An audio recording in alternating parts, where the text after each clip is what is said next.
കാണിക്കുന്നതും ഞാൻ കണ്ടിട്ടുണ്ട്. ഇപ്പോൾ രേണു സുധിയുടെ സബ്സ്ക്രിപ്ഷൻ ഉണ്ടായിരുന്ന ഒരു ലൈവില് വീഡിയോസാണ് ഇപ്പോൾ സോഷ്യൽ മീഡിയയിൽ ഏറ്റവും കൂടുതൽ ഡിസ്കഷൻ ആയിട്ടുള്ളത്. നമുക്ക് ജസ്റ്റ് അതിലെ കുറച്ച് ക്ലിപ്പിങ്സ് കാര്യങ്ങളൊക്കെ കണ്ടിട്ട് നമ്മുടെ അഭിപ്രായങ്ങൾ പറയാം.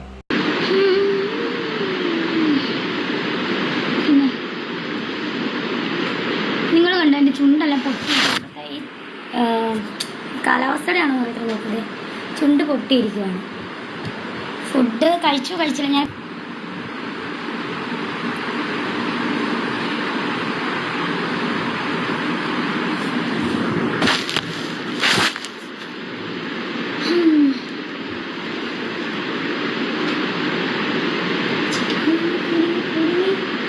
ഞാൻ ഈ വീഡിയോയുമായി ബന്ധപ്പെട്ട എൻ്റെ അഭിപ്രായം പറയുന്നതിൻ്റെ കൂട്ടത്തിൽ തന്നെ ഞാൻ സൈഡിലൊരു വീഡിയോ പ്ലേ ചെയ്യുന്നുണ്ട്. ഇതൊരു റീൽസ് വീഡിയോ ആണ്, രേണു സുധിയുടെ ഇൻസ്റ്റഗ്രാം അക്കൗണ്ടിൽ അപ്ലോഡ് ചെയ്തതാണ്. അപ്പോൾ ഈ ഔട്ട്ഫിറ്റുമായി ബന്ധപ്പെട്ടിട്ടുള്ള ലൈവ് സ്ട്രീമാണ് ഞാൻ നേരത്തെ കാണിച്ചിട്ടുള്ളത്. അപ്പോൾ ഇൻസ്റ്റഗ്രാമിലോട്ട് വരുമ്പോൾ ഉള്ള വീഡിയോയുടെ രീതിയും എന്നാൽ ഇതേ സാധനം ലൈവിൽ സബ്സ്ക്രിപ്ഷനിൽ വരുമ്പോഴുള്ള വീഡിയോൻ്റെ രീതിയും ശ്രദ്ധിച്ചാൽ നിങ്ങൾക്ക് വളരെ ക്ലിയർ ആയിട്ട് അറിയാം. ആൻഡ് ഈ വീഡിയോ കാണുന്ന ഒരു കോമൺ സെൻസ് ഉള്ള അല്ലെ അരിയാഹാരം കഴിക്കുന്ന വ്യക്തികൾക്ക് വളരെ ക്ലിയർ ആയിട്ട് അറിയാം രേണു സുധി എന്ന് പറയുന്ന ഒരു വ്യക്തി ഇങ്ങനത്തെ തരത്തിലുള്ള വീഡിയോ കാണിക്കുന്നതിൽ കൂടെ ആളുടെ ലൈവിൽ ഇരിക്കുന്ന വ്യക്തികൾ എന്ത് കാണണമെന്നാണ് ആഗ്രഹിക്കുന്നത്. ആളുടെ മെയിൻ ഫോക്കസ് എന്താണ് അയാൾ കാണിക്കാൻ ഉദ്ദേശിക്കുന്നത്, എന്താണ് ചെയ്യുന്നത് എന്നുള്ളൊരു സാധനം അറിയാം. രേണുവിനെ സപ്പോർട്ട് ചെയ്യുന്ന നിങ്ങളൊക്കെ ഇത് സപ്പോർട്ട് ചെയ്യുന്നുണ്ടോ? ചിലപ്പം പലരും പറയാൻ പോകുന്നൊരു കാര്യമാണ് രേണു സുധി ഇങ്ങനത്തെ കണ്ടന്റ് കാര്യങ്ങൾ ചെയ്യുന്നത് തൻ്റെ കുട്ടീനെ വളർത്താൻ വേണ്ടിയിട്ടാണ് എന്ന് പറയുന്ന കാറ്റഗറി ഓഫ് ആൾക്കാരോട് നിങ്ങളുടെ വീട്ടിൽ കുട്ടീനെ വളർത്താൻ വേണ്ടിയിട്ട് നിങ്ങൾ ഇങ്ങനെ ഒരു സബ്സ്ക്രിപ്ഷൻ തുടങ്ങി വെച്ച് ഈ തരത്തിലുള്ള കാര്യങ്ങൾ കാണിക്കുമോ? This is my next question. ഈ ഡ്രസ്സ് അടിപൊളിയാണ്. ദുബായില്ല, നാസർ ക്യാമ്പയിൽ മേടിച്ചതാണ്, ഗിഫ്റ്റ് കിട്ടിയ ഡ്രസ്സാണ് നാസർ ക്യാമ്പയിൽ. ഓക്കെ,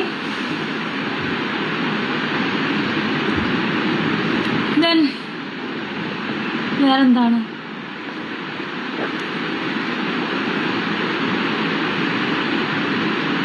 ദൈവസാധിച്ച് നമ്മുടെ ബോഡി ഷേപ്പുള്ള ബോഡിയാണ്. സോ ഈ ഒരു 28 സെക്കൻഡിലുള്ള ക്ലിപ്സ് നിങ്ങൾ കണ്ടറിയാം. എനിക്ക് തന്നെ എൻ്റെ ഇമോജി അഡ്ജസ്റ്റ് ചെയ്യാനോ കൺട്രോൾ ചെയ്യാനോ പറ്റുന്നില്ല. കാരണം രേണു എന്ന് പറയുന്ന ഒരു വ്യക്തി വളരെ ക്ലിയർ ആയിട്ട് ക്യാമറ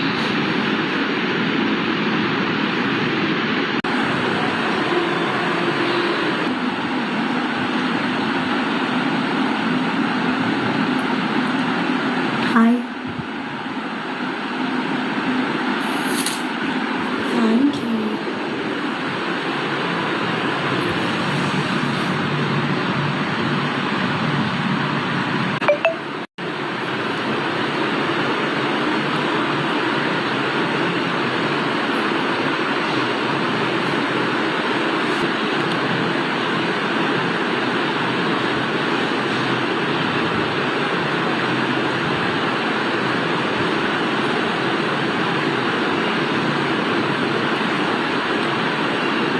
ഞാൻ വീഡിയോ കംപ്ലീറ്റ് കാണിക്കുന്നില്ല. You can refer other channel. Because കാണുന്ന എനിക്ക് വരെ I fell too disturbed, I fell too bad. എനിക്കിതിൽ ഒരു എൻജോയ്മെൻറ്റും എനിക്ക് ഫീൽ ചെയ്യുന്നില്ല. ഇപ്പം ഇട്ട് ബാക്കി കാര്യങ്ങൾ പറയാം. ചേച്ചിയുടെ ചാറ്റാന്ന് പറഞ്ഞിട്ടൊരു ചാറ്റ് പുറത്ത് വന്നിട്ടുണ്ടായിരുന്നു, കണ്ടിട്ടുണ്ടായിരുന്നു. എന്നിട്ട് ചേച്ചി അതിനൊരു പ്രതികരണം പറഞ്ഞിട്ട് അത് AI ആയിരിക്കും, അല്ലെങ്കിൽ ഞാനത് ഓർക്കുന്ന പോലുമില്ല. പക്ഷെ അതുപോലും പലരും വളച്ചൊടിച്ച് ചേച്ചിക്ക് നെഗറ്റീവ് ആക്കുന്നു. ഈ പ്രത്യേകിച്ച് ഷെഫീന എന്ന് പറയുന്നത് ലൈംഗിക ചുവ എവിടെയാണ്? Please contact my manage. അതിപ്പോൾ ട്രോളായി കേട്ടോ. Please contact my manage. ചായ കുടിക്കാൻ പോകണം. അതെ, ഞാൻ സെലിബ്രിറ്റി ആയതുകൊണ്ട് എനിക്ക് എൻ്റെ കൂടെ ഇപ്പോൾ ചായ കുടിക്കണമെങ്കിൽ ഞാൻ മാനേജറെ കോൺടാക്ട് ചെയ്യാൻ പറയാം. എന്താ പ്രശ്നം? ഈ ഒരു സാധനം ഇന്ന് ഞാൻ സോഷ്യൽ മീഡിയയിൽ കണ്ടു. ഇത് കണ്ടപ്പോഴാണ് എനിക്ക് ഈ വിഷയത്തെക്കുറിച്ച് സംസാരിക്കണമെന്ന് തോന്നിയത്. അതിന് മുമ്പ് ഞാൻ നിങ്ങൾക്ക് ഒരു ക്ലിപ്പിങ്ങും കൂടെ കാണിച്ചു തരാം. ആ ക്ലിപ്പ് ഈ വീഡിയോയുടെ സൈഡിൽ കൂടെ പോകും. ഈ ക്ലിപ്പ് എന്താണെന്നുള്ളത് നിങ്ങൾക്ക് വളരെ ക്ലിയർ ആയിട്ട് കണ്ടാലറിയാം. രേണു സുധി എന്തോ ക്രീം അപ്ലൈ ചെയ്യുന്നത്, ആളുടെ കാലിൽ ക്രീം അപ്ലൈ ചെയ്യുന്ന ഒരു വീഡിയോ ആണ്. ആൻഡ് ഇതിൻ്റെ അപ്പുറത്ത് ഞാൻ നിങ്ങൾക്ക് രേണു സുധിയുടെ എക്സ്പോസ്ഡ് ആയിട്ടുള്ള ചാറ്റിൻ്റെ സ്ക്രീൻഷോട്ടും കാണിച്ചു തരാം.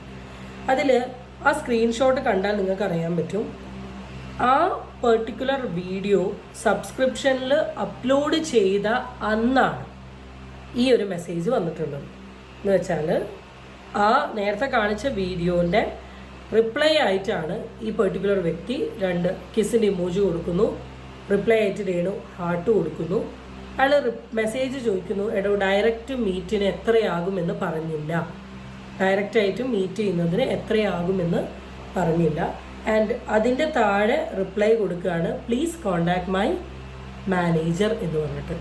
ഡയറക്റ്റ് മീറ്റ് എന്നാണ് പറഞ്ഞത്, അല്ലാണ്ട് രേണുവിൻ്റെ കൂടെ ഒരു ചായ കുടിക്കണമെന്നോ രേണുവിൻ്റെ കൂടെ ഒരു ഡ്രൈവ് പോകണമെന്നോ അല്ല പറഞ്ഞത്. അങ്ങനെയാണ് പറഞ്ഞതെങ്കിൽ ഓക്കെ, അർത്ഥമുണ്ട്. എടോ ഡയറക്റ്റ് മീറ്റിന് എത്രയാവുമെന്ന് പറഞ്ഞില്ല എന്ന് വെച്ചാൽ എത്ര രൂപ വേണം നിന്നെ ഡയറക്റ്റ് മീറ്റിന് എന്ന് ചോദിക്കുന്നത്, പ്ലീസ് കോണ്ടാക്ട് മൈ മാനേജർ എന്ന് പറയുന്നതിനെ എങ്ങനെ ഇവർ ന്യായീകരിക്കുന്നു എന്നുള്ള മനസ്സിലായില്ല. അത് ക്രിയേറ്റ് ചെയ്ത ഫേക്ക് ചാറ്റ് അല്ല എന്നുള്ളത് from this video and react ചെയ്ത വീഡിയോയിൽ നിന്ന് നിങ്ങൾക്കൊരു ഐഡിയ കിട്ടിയല്ലോ. ആൻഡ് രേണു, നിങ്ങൾ മനസ്സിലാക്കേണ്ട കാര്യം, നിങ്ങളൊരു സെലിബ്രിറ്റി ഫേമിലുള്ള ആളാണ്. സെലിബ്രിറ്റി ഫേമിലുള്ള ആളായിട്ട് കരുതിയിട്ട് ഈ തന്നെ ആരാധിക്കുന്ന എല്ലാവരുടെയും കൂടെ ഈ ചായയും കാപ്പിയും കുടിക്കാൻ വേണ്ടിയിട്ട് ഇങ്ങനെ പോവുക എന്ന് പറയുന്നത് നല്ലൊരു കാര്യമല്ല. പ്രത്യേകിച്ച് ഇന്നത്തെ ഒരു സമൂഹത്തിൽ, ഇന്നത്തെ ഒരു സൊസൈറ്റിയിൽ എല്ലാവരുടെയും ഇൻറ്റൻഷൻ എന്താണെന്നുള്ളത് അറിയില്ല. എല്ലാവരും എന്താണ് രേണുവിന് ചെയ്യുക, രേണുവിനോട് എങ്ങനെ പെരുമാറുക, രേണുവിനെ എങ്ങനെ ടേക്ക് കെയർ ചെയ്യുക ഒന്നും അറിയില്ല. വെറുതെ ഇങ്ങനത്തെ വണ്ടിയും വലയിലും പോയി വീഴാൻ നിൽക്കണ്ട. രേണുസുതി മനസ്സിലാക്കേണ്ട ഒരു കാര്യം, നിങ്ങൾക്ക് ഈ മെസ്സേജ് അയക്കുന്ന എല്ലാ വ്യക്തികളും നിങ്ങളെ ആരാധിച്ച് നിങ്ങളെ കാണാൻ വേണ്ടിയിട്ട് ഇങ്ങനെ മുട്ടിയിരിക്കുന്ന കാറ്റഗറി ഓഫ് ആൾക്കാരല്ല. ഇതുപോലെ ചിലപ്പോൾ നിങ്ങളുടെ ചാറ്റ് ഷെയർ ചെയ്യാനും നിങ്ങളുടെ ബിഹേവിയർ മനസ്സിലാക്കാനും നിങ്ങളുടെ ഇൻറ്റൻഷൻ മനസ്സിലാക്കാനും വരുന്നൊരു കാറ്റഗറി ഓഫ് ആളുണ്ട്. അല്ല, ഇയാൾ അങ്ങനത്തെ ഒരു ഉദ്ദേശമുള്ള മനുഷ്യനായിരുന്നെങ്കിൽ ഇയാൾ ഒരിക്കലും ഈ ചാറ്റ് അങ്ങ് എക്സ്പോസ് ആക്കില്ല.